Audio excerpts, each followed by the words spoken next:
I have a soft spot for media based on Japanese juvenile delinquency. Any setting with young men beating each other up to fight for what they believe in, or just generally against what they don't believe in, is something that I can get behind. Whether it's Bosozoku, or Skeban, or even the hook for your sports series, it doesn't matter. So when someone, and I'm sorry I forget who it was, recommended this game to me for gameplay reasons, and I looked it up and saw what the theming was, I knew I was going to have to review Kenka Bancho.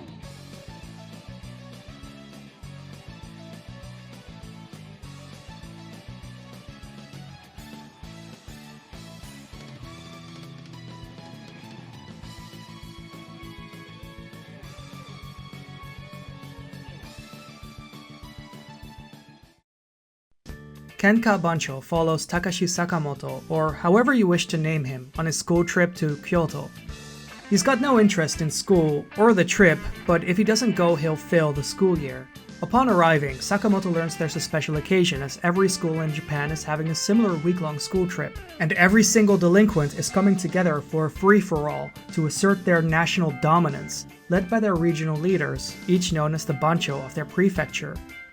Sakamoto beats the other Bancho of his area right after getting out of the train and declares that he will take over all of Japan, setting off a week-long campaign of complete and total domination. So, how do you take over all of Japan? Your father's got a tutorial ready to teach you how to become a man, but you're free to tell him to shut up, like, actually.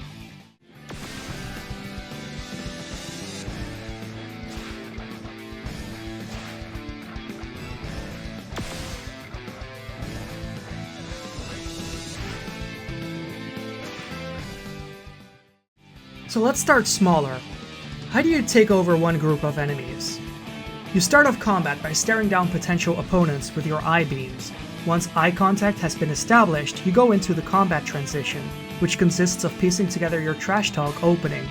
Before it's your turn to talk, you're prompted with a sentence, and then you have to put that together from the options you're given within the time. Do it right and you get the first strike and look cool. Do it wrong, the enemy hits you first and you look like a dork. Fighting itself is fairly simple. You've got your standard weak and heavy attacks, weak and heavy punches during holds as well as throws, charge moves for both weak and heavy attacks, and a big special move. There's a few more moves, but these are the ones that are your bread and butter, and they're all fully customizable. This is what originally made me look up Kenka Bancho. Over the course of your run, you learn new moves, and every move can be slotted into your moveset from a menu. You can fully customize your basic combo and what order moves come out in, change your specials, swap out throws, give yourself a new special move. It helps spice the combo up a lot, which is great since combat is your main interaction in this game. New moves are gained by leveling up and beating certain enemies. Almost every time you level up, you unlock several moves, which can all be applied in the customization menu. You also get a handful of stat points that you can assign to power yourself up. Oh, and remember how I said that you start combat by staring opponents down with your eye beams? That was technically a lie. When I said that the first strike makes you look cool, and messing up your line before eating a hit doesn't, I wasn't joking. An important aspect of being a Bancho is being cool, and cool people don't randomly hit strangers with a baseball bat without introducing themselves first. In this sense, they're operating on an honor system, not unlike Klingon. The less cool you are, the weaker your eye beams become, and the less likely other Bancho are to cooperate with you. I think it might also tie into some more unlockables and collectibles, but with 3 playthroughs done and a completion rating under 40%, I'm still not entirely sure about this. Besides being able to customize your moveset, you're also allowed to customize your character with clothing and hairstyles. Most of it is pretty simple, though the layers giving an actual separation between your torso and the coat that goes over it is a pretty nice touch. There's pretty good variety to what you can put on, and there's more items than you can buy in the shops because they tie to titles and clear conditions. But when it comes down to it, you can wear what you like, how you like. What do you like best?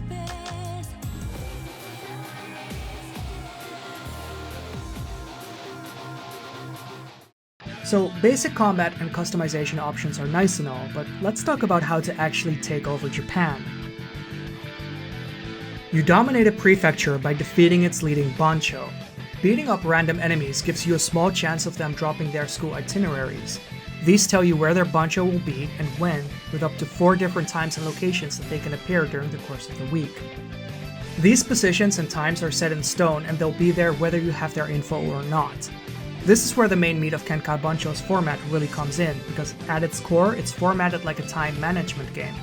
The clock is always ticking and every day is split between AM and PM schedules, so if an itinerary tells you that a bancho is at a location on day 3 at AM, they'll be there all morning. Moving from place to place takes time, so as soon as you get a good amount of intel on their location, it becomes a planning game of figuring out the most effective way to hit as many of them as you can. One saving grace here is that when you face a bancho, time stands still, so you're never rushed when fighting them, as it's essentially considered a boss fight. Upon beating a bancho, you dominate their area, learn their special move, gain control over other areas they might have conquered too in special cases, as well as get their phone number. You're allowed to call them at any moment for backup during a fight, and they stay until you dismiss them. So when you've gotten busy enough to knock a good number of banchos down, dozens of banchos are waiting for your call and they're all talking shit right now. Gorilla banchos, black banchos, bold banchos, elite banchos, fascist banchos, fat banchos, mystery banchos, girl banchos, gangster banchos. Banchos are all talking shit. Call now. Since this is a time management game, that also means there's a fairly sizable map to run around in, and all sorts of paths you can take. There's some variety in the location design, even if it's all backdrops for the same kind of fights to happen in. It is nice how you start to familiarize yourself with the areas and memorize the connection points and means of travel in the game, as there's quite a few of those. At no point was I ever really confused about where I was, though when unfamiliar with some areas it could be a bit hard to find the exit points. That's more intentional design rather than just bad design becoming confusing though, as NPCs have mentioned they weren't sure how to get to other areas, specifically in those places. Besides just taking the exits at the edges of maps to the next one, there's also 3 modes of public transportation to help you get around: buses, trains, and taxis. The bus is the most commonly accessible one. It gets to most of the major places on the map and doesn't cost a crazy amount. The train is a lot cheaper, but only goes to so many places, making it pretty restrictive in use. The taxi is called with a special inventory item bought from stores that takes a full item slot, instantly shows up on your location, and costs a small fortune. But if you really need to get somewhere soon and price is not an obstacle, it can be worth it. While you're catching any of these rides, you're allowed to change your moveset, which is the only time you can do it outside of your hotel room, which is where you return to at the end of the day. Your room is where you can change your outfits, save your game, change your moves, or skip time ahead by sleeping. Sleeping is also how you go to the next day, obviously. In my experience, a day takes about 40 minutes to an hour to get through, making it fairly easy to play the game in short bursts. In fact, that might be the best way to approach Kenka Bancho rather than binging it, since the combat itself is fairly simplistic. And for the most part, out of rushing from fight to fight, there isn't really much to do in terms of side content in the game at all. That doesn't mean there isn't much to do in the game in general, but it does mean that the variety of things to do is fairly small and there's a lot of it. There are storyline paths that you can go down, which all take up a good chunk of your time schedule if you pursue them, and they're all fully optional. There's collectibles you can stare down to collect. There are special titles you can get from special interactions or ways to approach the game. But the meat of the gameplay is the 3D beat-em-up stuff. So don't go in expecting something like Yakuza where you have a shit ton of minigames, because that stuff just is not here. The combat being fairly simple doesn't mean that it's bad or completely lacking in depth though. Drastically changing your moveset around to get more variety going really hammers home the difference this can make during some of the fights in the game, since for a lot of the fights against small fries, you're dealing with the basics of beat-em-ups in a very traditional sense.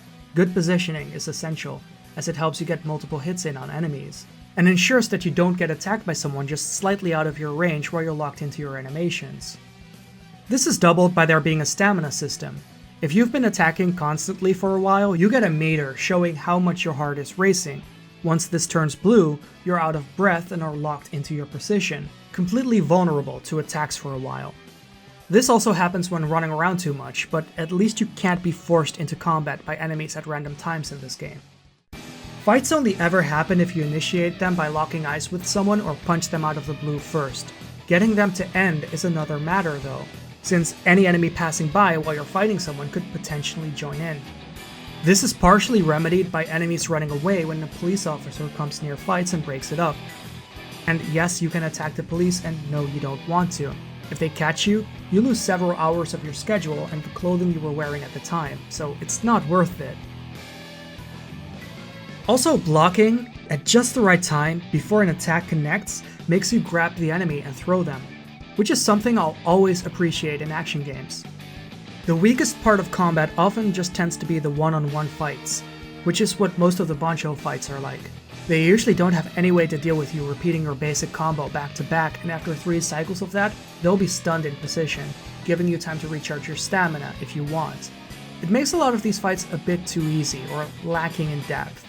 Some of them make up for it by just making the Banchos powerhouses, who hurt a lot if they so much as touch you, or group them with friends of their own, but otherwise, these are the real fights that tend to be as simple as they get. There's also some special things going on with the health meter, as you typically can't regen it all the way in one go. Basically, you have your regular health value, which is the same as your spirit value. When you take damage, you lose a lot of health and just a little bit of spirit. Healing items can only regen you as high as your spirit is, so in order to fully heal your HP, you have to regain spirit first. There's 2 ways to do this. One is by buying or picking up drinks and using those, which presents another obstacle in the game, limited inventory space. Which you can self-limit even further, as the only stat change clothing has in the game is how many pockets they have, with each pocket representing a full item slot. The other is going back to the end and sleeping it off. I quite like this way of presenting a harder limitation on healing. It makes it feel a lot less cheap to do than in, say, the Yakuza series, where you can very easily stock up on items that fully heal you and chug those down to scum your way through a fight you're not good enough to win naturally. Also, besides healing through items, you can regain health and special meter by squatting, because squatting makes you look cool. You can even straight up unlock different squat animations over time, so you can look even cooler. Once you've saved your game and returned to the main menu, there's another option you can take besides just continuing your run. Night Out mode. Night Out mode basically comes down to you breaking curfew and going out at night to crack some more skulls. There's no gang warfare here, time doesn't pass, and you cannot rest up to fully heal in this mode. However, enemies here drop their souls, which basically gives you a stat point that you can just assign as if you have leveled up, allowing you to increase your stats without additional time passing. Also, in this world, power is represented by the size of people, and this is no place for manlets. I really enjoyed my time with Kenka Bancho Badass Rumble, enough so to beat it multiple times, because I just had to see how the time management thing would work out on a replay. There's a New Game Plus feature in the game that allows you to restart, keep your unlocks and map data, and get another chance to dominate as much of Japan as you possibly can. Not like the game is super strict or anything, you only need to dominate half of Japan to challenge the final boss. So if you're afraid that this gets too stressful, this is an amount I could still do while going along with the story events and goofing off for a good amount of time during my first run. My last run, I was only missing a few areas still, mostly because I still hadn't found their itineraries, which is partially because I didn't fight that many loose thugs anymore, beelining it to meet other Banchos instead. Would I recommend this game? Yeah, definitely. Maybe now's a good time to play this game, since it could fill that action combat with RPG mechanics in modern-day Japan-sized hole that the Yakuza series might have left with you after they announced that the new game's becoming a Dragon Quest-style title now. But we're going to have to talk about a few issues before I give a full recommendation though, and it's not the game itself that is the problem, not directly anyway. One of the most important things for games that I review at this point in time is availability. I want as many people to be able to play the games that I cover, no matter if the review is positive or negative. Most of the time this ends up coming down to emulation, thanks to the absurd prices older games tend to go for due to collectors hoarding those games. Other times it's because of fan translations, and possibly in the future, extensive ROM hacks. Because of this, I feel it wouldn't be responsible for me to talk about getting this game to run properly, something that is more relevant to you if you're still getting a legal copy than you might think. Kenka Bancho is one of those games that crashes if it notices anything odd with the CPU clock. When that's out of sync with what it's expecting, the game is going to shut down. So if you're playing with a legal copy on a hacked PSP to overclock it, that's not going to work. You're going to have to turn overclocking off to play this game properly. And I'm not sure how relevant this part is if you're playing files on an original PSP, but this might also matter to you, and it definitely matters if you're emulating. If you're downloading this game through non-standard means and you know exactly what that means, look up for a ROM dump by Venom. You should find it by just searching the title and putting Venom behind it. There's 2 versions of this game dumped online as far as I'm aware, and initially I had the other one. It took me a lot of fiddling with settings to get the game to go past the tutorial, and even then, it wouldn't go beyond the hotel on day 1. The good release allowed me to play the entire game, so if you're on actual hardware, this might be good to know. In case you're fully emulating this, make sure you're playing on the newest version of PPSSPP and turn the settings down.